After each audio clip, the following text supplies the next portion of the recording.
Évangile de Jésus-Christ selon saint Matthieu, chapitre 22, versets 1 à 14. En ce temps-là, Jésus se mit de nouveau à parler aux grands prêtres et aux pharisiens.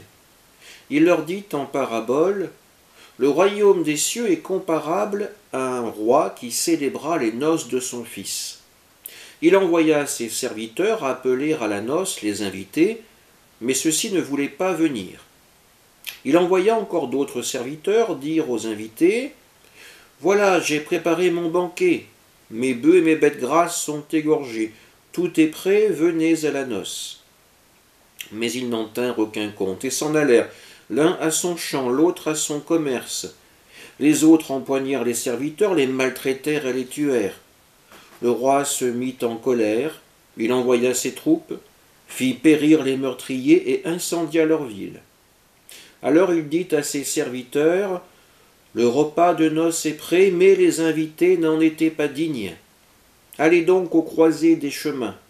Tous ceux que vous trouverez, invitez-les à la noce. » Les serviteurs allèrent sur les chemins, rassemblèrent tous ceux qu'ils trouvèrent, les mauvais comme les bons, et la salle de noces fut remplie de convives. Le roi entra pour examiner les convives, et là il vit un homme qui ne portait pas le vêtement de noces. Il lui dit, « Mon ami, comment es-tu entré ici sans avoir le vêtement de noces ?» L'autre garda le silence. Alors le roi dit aux serviteurs, « Jetez-le, pieds et poings liés dans les ténèbres du dehors. Là il y aura des pleurs et des grincements de dents, car beaucoup sont appelés, mais peu sont élus. » Acclamons la parole de Dieu. Dans cet évangile est reprise l'image traditionnelle du mariage entre Dieu et son peuple. Comme dans la parabole de la vigne, Dieu envoie par 2 fois ses serviteurs auprès des invités. De la même façon, les serviteurs seront maltraités et tués.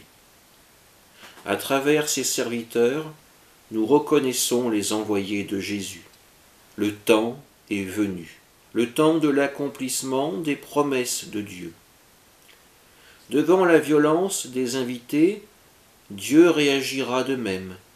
La ville de Jérusalem tombera en 70 après Jésus-Christ, comme la ville de la parabole. Toutefois, les places du banquet ne resteront pas vides. De nouveaux convives seront appelés. Les serviteurs repartent sur les chemins, et les bons comme les mauvais sont ramenés au palais du roi. La table du banquet sera à l'image de l'Église, où se mêle le bon grain, mais aussi l'ivraie. Toutefois, attention, car si les premiers invités ont été châtiés, l'ivraie non plus ne sera pas gardée. Dieu nous demandera de porter l'habit de fête pour participer au repas des noces.